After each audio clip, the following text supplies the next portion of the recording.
Ito sa atong palibot guys. Hindi siya karon. Grabe na kalimpyo.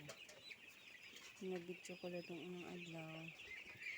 Hindi ka na siya ka sagot karon limpyo.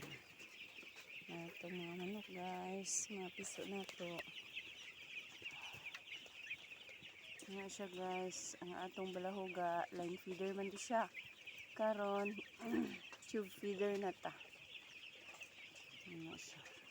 Nag-plain water mi karon guys. Kay ika 6 days man niya karon ugma mag 7. Manang plain water na mi karon. Next day dan guys.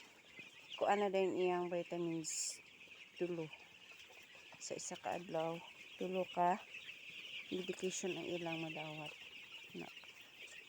Piso na makaroon guys. Siya. 6 days. Gamay-gamay na akong baw guys. Kay para ma-pilok din nila ang ilang mga bakit. Thank you for watching.